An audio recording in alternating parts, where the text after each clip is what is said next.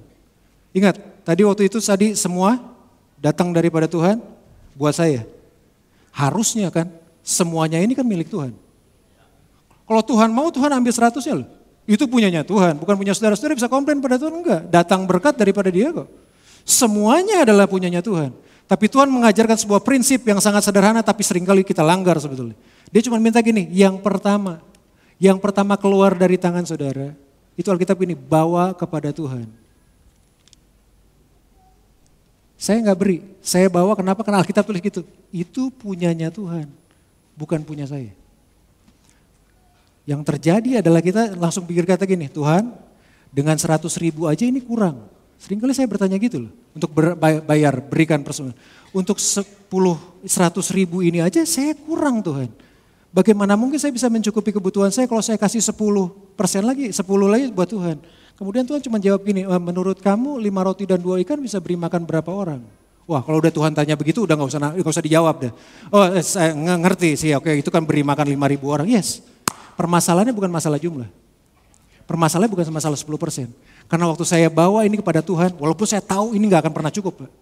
90% ini dihitung pakai matematika, gak usah dihitung pakai matematika lah. Ini udah gak pernah cukup dengan kebutuhan, tapi waktu saya bawa 10%. Persembahan persepuluhan itu yang pertama itu kepada Tuhan. Saya sebelumnya sedang berkata kepada Tuhan, Engkau sumber kehidupan saya. Engkau daripadamu semuanya ini berasal. Walaupun hitungan matematika enggak cukup, Engkau Tuhan sanggup untuk cukupin semuanya. Itu adalah sebuah tindakan iman loh. Waktu saya meletakkan iman saya kepada Tuhan, Tuhan Engkau sumber berkat. Bukan ini sumber berkatnya. Bukan income, bukan uang yang menjadi sumber berkat, tapi Engkau yang menjadi sumber berkat dalam kehidupan saya. Itu sebuah langkah iman. Kenapa dia harus ambil yang pertama? Karena cuma Tuhan yang harus menjadi tempat yang pertama dan utama dalam kehidupan. Kenapa Kain gak diterima persembahannya? Karena Kain setelah beberapa, itu bukan persembahan yang pertama dalam kehidupan. Kalau kemudian saudara pikir, kemudian dapat gini, oke ini bayar PLN, bayar apa, bayar listrik, bayar apa, nah saya dapat yang terakhir. Ini Tuhan yang terakhir, ini buat Tuhan. Tuhan gak bisa terima. Bukan Tuhan gak mau terima loh.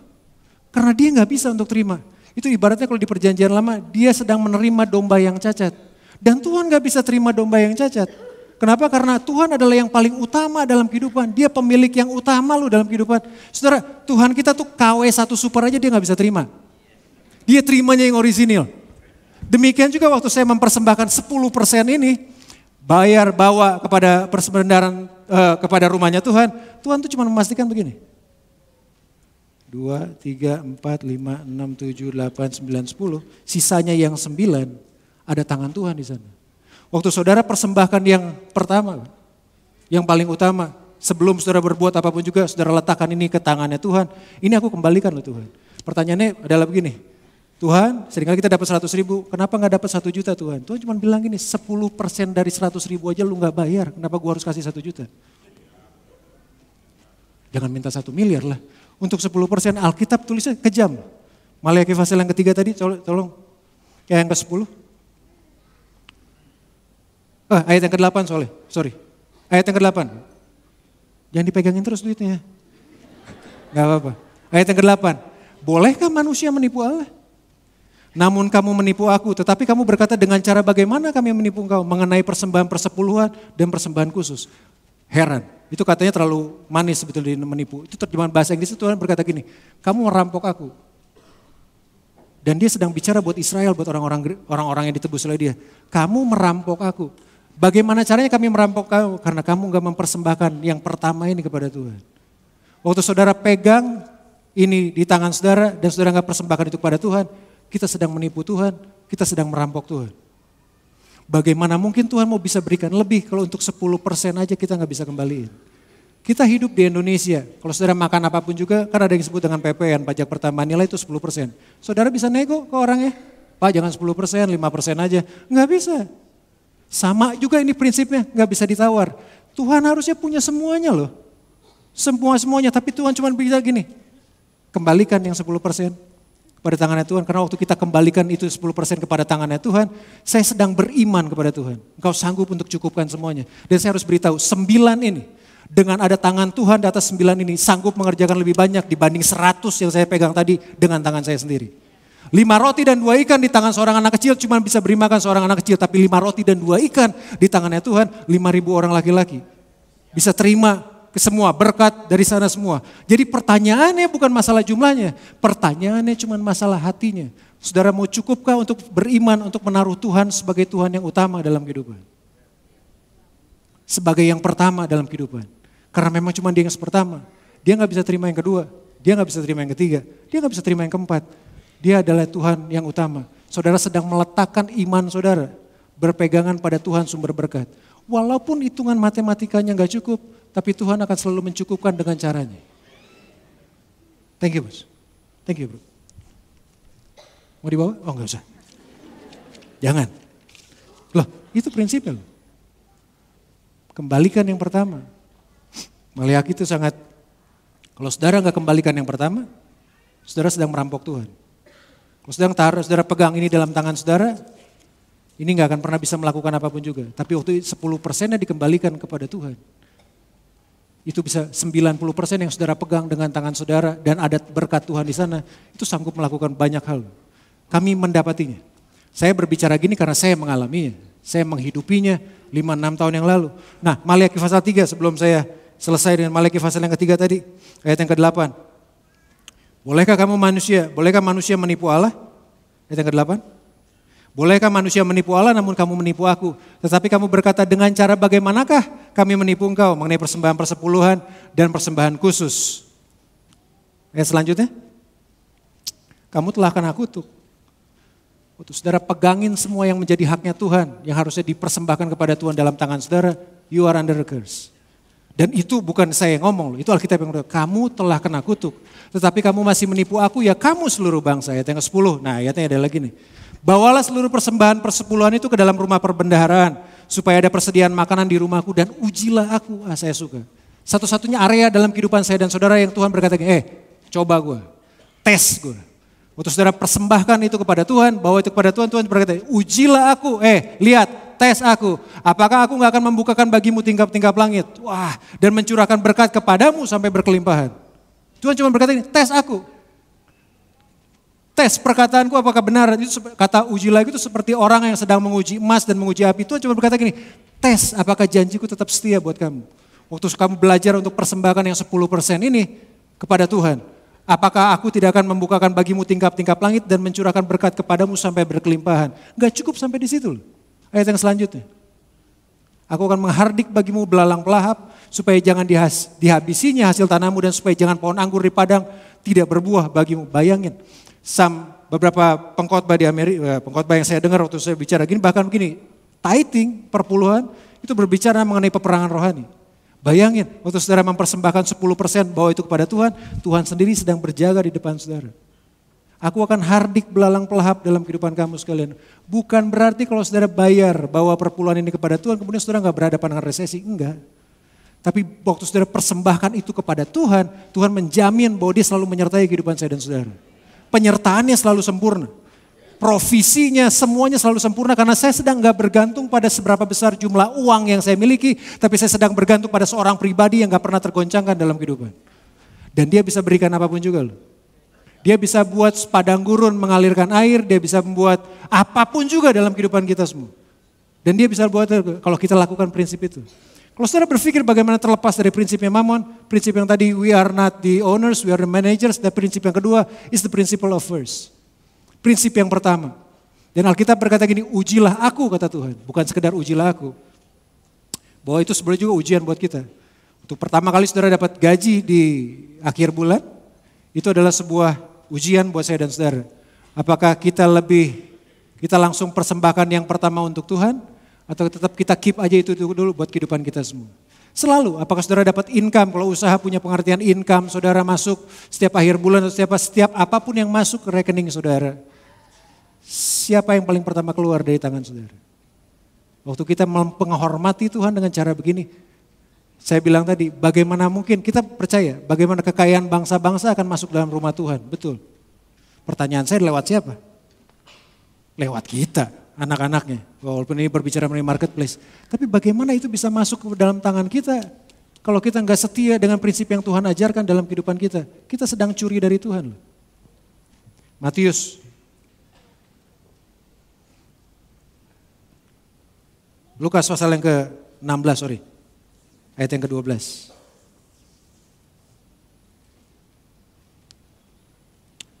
Lukas 16 ayat 12.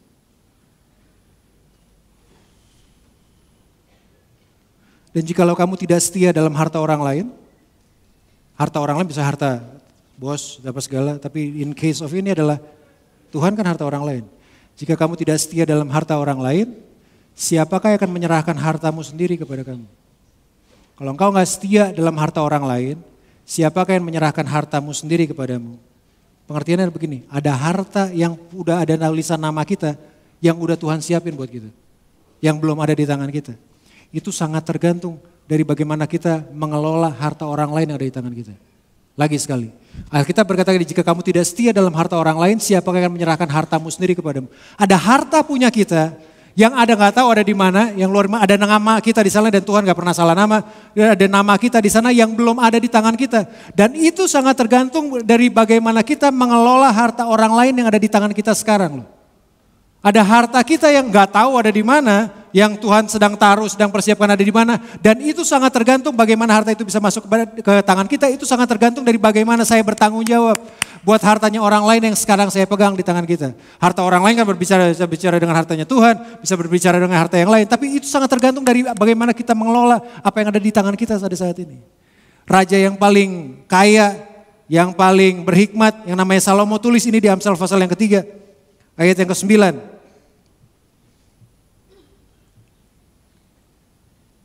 Muliakanlah Tuhan dengan hartamu, kata dia.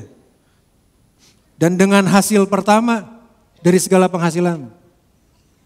Muliakanlah Tuhan dengan hartamu dan dengan hasil pertama dari segala penghasilanmu. Kemudian dia tulis itu. Maka lumbung-lumbungmu akan diisi penuh sampai melimpah-limpah dan bejana pemerahanmu akan meluap dengan air buah anggurnya. Saya nggak sekedar kembalikan perpuluhan itu sama seperti orang mancing gitu. Kemudian saya seperti mancing, kemudian saya tunggu. Tuhan mau ngerjain apa ya? Enggak. Saya bayar perpuluhan saya adalah sebuah penghormatan saya kepada Tuhan. Bahwa dia adalah sumber kehidupan.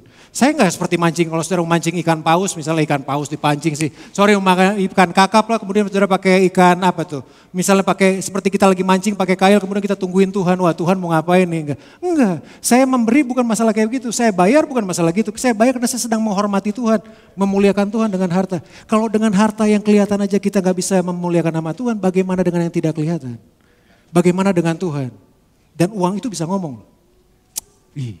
Kalau saya bilang sekarang, ayo kita berikan yang terbaik buat Tuhan, itu uang langsung ngomong tuh, cuit, gak bisa, jangan banyak-banyak. Itu buat beli sotomi ntar, itu buat ini ntar, itu buat ongkos ntar, itu langsung ngomong tuh ada di kepala tuh, tiba-tiba. Nah, untuk menaklukkan itu, uang, prinsip kerajaan sorga tentang uang, itu cuma berlakunya 3. Kalau kita mau terbebas, bosnya gini, kita tahu bahwa kita gak terikat dengan yang namanya roh mamon itu, uang itu cuma 3. Uang yang dipersembahkan untuk Tuhan, nomor 1. Uang yang dipakai untuk tujuan Tuhan. Yang ketiga yang paling asik, uang yang tidak akan menggantikan posisi Tuhan. Kalau ada 3 hal ini yang dilanggar, berarti mamonnya sedang ada dalam kita. Spiritnya itu sedang ada dalam diri kita. Makanya kata Tuhan Yesus, muliakanlah Tuhan dengan harta pertama. Dengan penghasilan pertama dari segala penghasilanmu. Tuhan akan cukupin semuanya. Saya nggak bilang bahwa saudara bayar perpuluhan, kembalikan kepada Tuhan, kemudian saudara akan terbebas dari krisis, enggak. Tapi Tuhan akan selalu mencukupkan kehidupan anak-anaknya. Tuhan akan selalu mencukupkan kebutuhan anak-anaknya. Ini prinsip yang Alkitab bilang kerajaan sorga. Kalau saudara mau ikut prinsip kerajaan mamon boleh. Yang terjadi seumur hidup akan membuat kekacauan dalam kehidupan kita. Akan membuat kebingungan dalam kehidupan kita. Jangan kejar apa yang bisa datang dengan sendiri. Kalau saudara mengejar 10% ini kepada Tuhan, mengejar Tuhan nih, mengembalikan bahwa iman kita kemudian datang daripada Tuhan, dia adalah sumber kehidupan, dia akan percayakan, dia akan jawab semua kebutuhan kita sesuai dengan kehendaknya. Sesuai dengan apapun yang Tuhan lakukan dalam kehidupan kita. Dia tetap Yehova Jireh, yang tetap Allah yang mencukupi kita loh. Tapi itu sangat tergantung dari hal pertama yang keluar dari tangan saudara. Saudara mau terbebas dari akan hal seperti begini, sementara saya juga masih belajar akan hal kayak gini. Dan saya yakin adalah gini, tes selama 30 hari dalam kehidupan saudara, saksikan di live group apa yang Tuhan lakukan dalam kehidupan saudara. Saya yakin akan begitu banyak kesaksian. Saya nggak hadir bicara perpuluhan karena Pastor Alif telepon, ngomongin perpuluhan, enggak. Saya nggak ambil pusing dengan pemberian saudara di gereja, nggak ambil pusing gitu. Tapi saya duduk sebagai jemaat yang ini kebenarannya loh. Ini kebenarannya Tuhan loh. Kalau saudara mau disebut financial freedom, yang di luar banyak ngajarin financial freedom. Financial freedom harus berbicara mengenai financial kingdom. Harus harus berakar pada prinsip kerajaan sorga, bukan pada prinsip yang lain. Ini prinsip kerajaan sorga yang Yesus sodorkan. 5 tahun yang lalu sebetulnya saya dan istri secara khusus mendapat pencerahan seperti ini karena kami dulu ngikutinnya kayak begitu. Itu bayar semua, kemudian yang paling terakhir kita persembahkan kepada Tuhan. Kok hidup berjalan sepertinya kayak begitu-begitu aja gitu. Hidupku kok seperti berjalan kayak begitu-gitu aja. Kemudian saya dengar begitu banyak orang khotbah. Saya dengar ada berapa hamba Tuhan khotbah dan yang paling terakhir yang khotbah adalah Robert Morris sebetulnya. Dan saya sangat diberkati oleh kehidupan dia dan kita balikan itu caranya. Dan itu yang saya bilang tadi, Tuhan mencukupi dengan cara yang sangat ajaib buat kita. Bukan berarti bahwa kebutuhan kita kemudian, ingat Tuhan kita cuma mencukupi kebutuhan kita. Keperluan kita loh, bukan keinginan kita. Bukan berarti waktu 90% ada tangan Tuhan, asik, beli baju baru, beli mobil baru kayak gitu. Enggak, tadi kan prinsip gitu, uang yang dipakai untuk ditaklukkan kepada Tuhan, uang yang dipakai untuk tujuannya untuk Tuhan, yang ketiga adalah uang yang gak akan pernah menggantikan posisinya Tuhan. Kami berhadapan dengan hal itu. Saya cerita tadi pagi ada satu orang tua punya satu tanah di satu tempat, kemudian udah selama 1 tahun lamanya saya coba untuk jual, udah masukin ke Kompas kemana, yang nanya banyak, yang telepon banyak tapi gak pernah kejadian kayak begitu. Untuk kami jalanin prinsip ini sama-sama, kemudian saya ingat gak berapa lama, beberapa bulan, kemudian ada telepon masuk, Pak, Bapak benar yang punya tanah di sini? Oh ya benar. Bapak mau jual kan? Iya betul saya mau jual. Berapa harganya? Saya sebut harganya sekian Pak. Oh boleh gak harganya sekian? Ya kalau serius sih boleh. Ya udah kayak gitu gini aja Pak, besok saya ketemu sama Bapak. Oh boleh gak apa-apa, karena saya sering kali dijanjiin kayak gitu kan. Di PHP-in terus, kalau yang beli kan kayak gitu. Janji-janji mau ketemu terus gak pernah ketemu gitu ya. Kemudian oke Pak, kemudian dia datang, saya ingat datang di kantor 4:30 sore. Datang di kantor, Bapak yang punya tanah ini? Betul, Pak ini dikasih, ini buat DP-nya. Kemudian saya langsung nyelek kepada dia.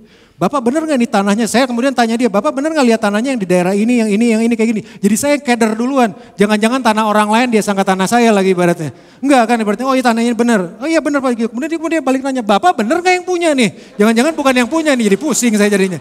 Oh enggak, iya betul. Kalau itu caranya ya itu di sini. Oke ya betul. Kemudian saya telepon ayah saya, gimana? Ya udah, jadi itu hari Kamis, hari Jumat dikasih DP, Rabu beres. Yang menunggu saya selama 1 tahun Pak. Tuhan bisa kerjakan dalam cuma hitungan 1 minggu. Beberapa bulan Desember setelah itu atau beberapa bulan sebelumnya. Ketika mendekati Natal saya ingat sama istri bilang, wah kita harus bayar ini iseng. Kan saya bilang, ujilah aku, boleh dong Tuhan uji. 10%, saya bilang kita lebihin, lebih dari 10%. Saya masuk ke ATM, saya pergi waktu itu hari Sabtu saya ke ATM, kemudian saya transfer perpuluhan. And then pulang karena beli sayur kayak gimana setengah jam saya sampai ke rumah. Istri saya lagi di dapur kemudian dia cuma bilang, Papa mertua datang tuh tadi. Papa datang tadi titip amplop dari pabrik. Oh ya oke. Biasa kemudian saya buka, saya langsung teriak. Waktu saya buka, itu jumlahnya sama seperti yang saya kasih setengah jam yang lalu. Bayangin loh, Tuhan cuma berkata gini, jangan coba tes gue loh. Gue bisa lebih buat apa yang lebih ini. Dan itu Tuhan buktikan loh dalam kehidupan saya dan saudara. Kasih tepuk tangan buat Tuhan loh. Yap, yes, saya bukan orang yang bicara mengenai prosperity gospel. Gospel kemakmuran enggak, saya juga bukan tipikal orang yang bicara mengenai poverty gospel. Gospel kemiskinan, saya adalah orang yang mempercayai provision gospel. Injil yang mencukupi kebutuhan kita sesuai dengan keperluan kita di dalam Yesus Kristus Tuhan. Pertanyaan saya buat saudara, uji Tuhan selama 30 hari ini. Saudara akan lihat apa yang akan dia kerjakan. Bahwa waktu hidup kita enggak tergantung dari apa yang disebut dengan uang, tapi tergantung daripada Tuhan. Tuhan akan cukupin keperluan saudara dan saya. Amin. Bangkit berdiri sebentar sebelum kita akan menghadapi perjamuan suci pada pagi hari ini. Sambil berkomitmen kembali kepada Tuhan. Dia tetap berikan yang terbaik dalam kehidupan kita. Bahkan Yesus adalah perpuluhannya sorga loh buat kita. Bahwa Tuhan sudah menyerahkan anaknya yang tunggal buat kita. Bahkan Bapa di sorga mempersembahkan Yesus sebagai perpuluhan. persembahan yang pertama buat kita manusia. Siapa kita nggak berikan yang pertama kepada Tuhan? Permasalahannya bagaimana kita menempatkan Tuhan sebagai Tuhan yang tertinggi, penguasa tertinggi dalam kehidupan. Saya tahu saudara sedang berhadapan dengan bisnis yang sukar, yes. Ya Pak, bisnis lagi susah atau gimana pun juga. Tapi Tuhan kita selalu lebih besar daripada kesulitan yang sedang kita hadapi. Bahkan Alkitab tulis lewat umatnya Tuhan, kekayaan bangsa-bangsa akan masuk dalam rumah Tuhan. Itu why panggilan saya dan saudara, hidupin prinsip ini sama-sama. Terima kasih Tuhan Yesus. Para pemain musik boleh hadir? Mari kita datang untuk berdoa kepada Tuhan. Terima kasih buat pagi hari ini Tuhan Yesus. Sementara kami sudah mendengar firman Tuhan, bahwa iman tanpa perbuatan adalah mati. Kami tahu pada pagi hari ini kami terbuka lebar untuk Tuhan. Kami mau belajar untuk melakukan firman Tuhan ini. Kami tahu yang pertama akan menjadi selalu yang tersukar. Tapi kami tahu waktu kami persembahkan bahwa yang pertama itu kepada Tuhan, Tuhan sanggup mencukupi segala kebutuhan kami Tuhan. Tuhan sanggup menyediakan semua yang kami butuhkan. Engkau tetap Yehova Jireh, Allah yang menyembuhkan, Allah yang menyediakan dalam kehidupan kami semua. Terima kasih Bapak yang baik, terima kasih Tuhan Yesus. Kami mau terbebas akan hal ini. Kami menjadi orang-orang yang memiliki hatinya Tuhan. Hati yang penuh dengan belas kasihan, hati penuh yang memberi. Dan yang terlebih lagi Tuhan, kami adalah orang-orang yang didapati memiliki ketergantungan penuh kepada Tuhan. Bukan kepada berkat. Jangan pernah izinkan kami berpaling dari Engkau sumber berkat kami. Kami tahu Tuhan, mata kami hanya tertuju kepadamu Tuhan Yesus. Terima kasih Bapa. Hanya untuk mengiringmu seumur hidup kami. Itu doa kami pada pagi hari ini Tuhan.